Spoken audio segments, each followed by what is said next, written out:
ចាជំរាបសួរកូនទាំងអស់គ្នាអរគុណព្រះថ្ងៃនេះអ្នកគ្រូមានមេរៀនភាសាខ្មែរសម្រាប់បង្ហាញកូនទាំងអស់គ្នាចាអញ្ចឹងមេរៀនភាសាខ្មែររបស់យើងគឺនៅក្នុងមេរៀនថ្នាក់ទី2ចាអញ្ចឹងទៅមើលមេរៀនជាមួយអ្នកគ្រូចាមេរៀនទី32ព្យាតម្រួតអញ្ចឹងថ្ងៃនេះអ្នកគ្រូមានពាក្យព្យាតម្រួតចំនួន3ចាព្យាតម្រួតរបស់យើងថ្ងៃនេះគឺងជើងកចាងជើងខងជើងអចាមេរៀន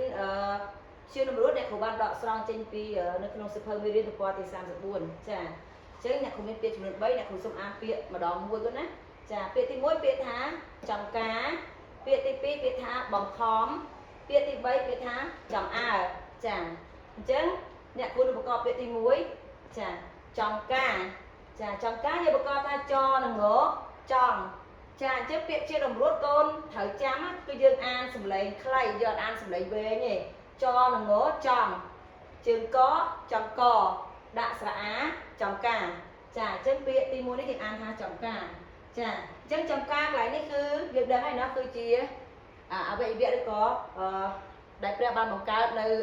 រាងកាយរបស់យើងចាគឺនៅផ្នែកនៅលើផ្ទៃមុខរបស់យើងហ្នឹងចាអញ្ចឹងកន្លែងមួយនេះគឺគេហៅថាចំការចាមនុស្សទាំងអស់គឺសុទ្ធតែមានចំការចានៅខាងក្រោមមាត់របស់យើងគេហៅចំការចាពាក្យទី2បង្ខំចាបង្ខំអញ្ចឹងយើងប្រកបថាបនិងងបងជើងខបង្ខដាក់ស្រអមបង្ខំចាអញ្ចឹងពាក្យបង្ខំកន្លែងនេះគឺកូនដឹងអត់ថាប៉ាម៉ាក់ចាប៉ាម៉ាក់របស់កូនទាំងអស់គ្នាឬក៏ប៉ាម៉ាក់អ្នកគ្រូកាលពីអ្នកគ្រូនៅតូចៗក៏ដូចកូនទាំងអស់គ្នាដែរគឺគាត់តែងតែបង្ខំឲ្យយើងខំរៀននៅពេលដែលគាត់ឃើញយើងលេងច្រើនពេកនៅពេលដែលគាត់ឃើញយើងដូចជាពេលខ្លះយើងអត់សូវចង់ទៅរៀនអញ្ចឹងគាត់តែបង្ខំយើងឲ្យយើងនឹងប្រឹងរៀនចាហើយគាត់ក៏ជួយយើងដែរបើសិនបើយើងអត់ចេះយើងប្រាប់គាត់ទៅគាត់ជួយយើងបន្ថែមទៀតចាអញ្ចឹងពាក្យបង្ខំកន្លែងនេះគឺល្អជាពាក្យដែលល្អទេកូនគឺគាត់បង្ខំយើងខំរៀនក្នុងគោលបំណងចង់ឲ្យយើងចេះមានចំណេះដឹងហើយថ្ងៃក្រោយទៅយើងអាចប្រើចំណេះដឹងហ្នឹងសម្រាប់ជួយទៅដល់ការរស់នៅប្រចាំថ្ងៃរបស់យើងផងដែរចាអញ្ចឹងពាក្យហ្នឹងអានថាបង្ខំចាពាក្យទី3របស់យើងពាក្យថាចង្អើអញ្ចឹងចង្អើយើងប្រកបថាចនិងងចង់ងជើងអចង្អសំជាមួយស្រអើចង្អើឬរចង្អើចាអញ្ចឹងចង្អើកន្លែងនេះគឺតាក់ទងជាមួយនឹង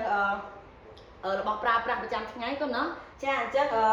វាមានតូចមានធំចាគេចូលចិត្តយកទៅឆ្អើត្រីឬក៏អាំងត្រីចាអញ្ចឹងគេប្រកាត់ខ្ជុំកាត់នេះគេដាក់ចង្អើនៅលើចង្ក្រាន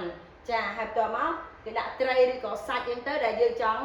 ចាចង់ឆ្អើឬក៏ចង់អាំងវាក្រៀមចាអញ្ចឹងគេហៅថាចង្អើចាសម្រាប់អាំងឬក៏ឆ្អើត្រីនឹងឯងចាអញ្ចឹងពាក្យទី3អានថាចង់អើចាអញ្ចឹង